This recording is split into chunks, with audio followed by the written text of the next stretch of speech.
Mga kapuso, once in a lifetime moment kung ituring ng isang guide ang kanyang napakapambihirang encounter sa hindi lamang isa, kundi 4 na killer whale o yung orca sa isa sa itinuturing na pinakamayamang bahagi ng ating karagatan. Saan ito? Kuya Kim, ano na?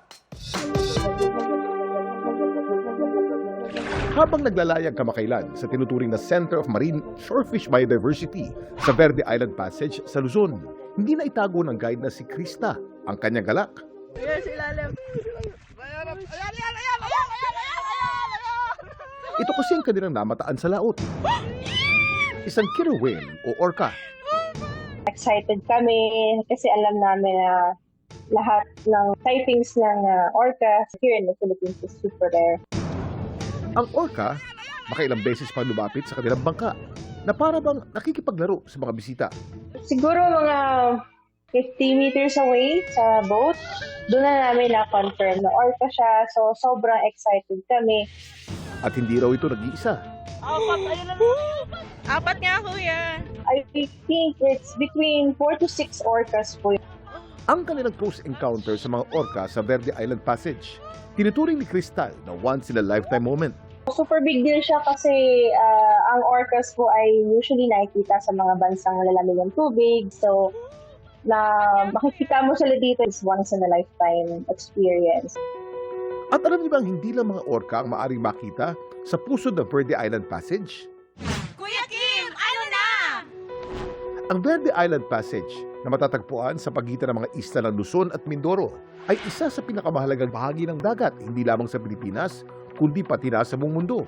Nagsisilbi itong tahanan ng humigit kumulang 1,736 species ng shorefish at mahigit 400 species ng coral. Kaya binansagan itong Center of Marine Shorefish Biodiversity. Dahil sa kakaiba at napakayaman itong ecosystem, dinadayo ito ng mga napakaraming marine biologists mula sa iba't ibang bansa. Maraming mangingisda na ang maasa rito para sa pagkain at hanap buhay. Habang ang malulusog na coral reef at seagrass beds naman ng Verde Island Passage, tumutulong sa coastal protection at sumusuporta sa marine ecosystem resilience. Pero ang marine life sa passage, nanganganib na yun dahil sa banta ng polusyon, overfishing, climate change, mabigat na shipping traffic, pati ng reclamation at industrial development. Kaya maraming environmental groups ang nanawagan ng mas matinding proteksyon para dito.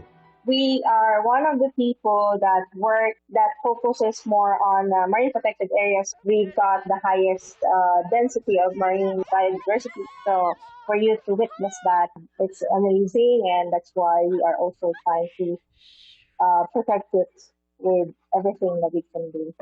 Sa lawak nito humigit kumulang 1.4 million hectares. Ano pa kaya ang sorpresang hatid ng Verde Island Passage? Para atin itong malaman, kailangan natin itong pangalagaan. Laging tandaan, importante ang may alam. Ito po si Kuya Kim at sagot ko kayo, 24 oras.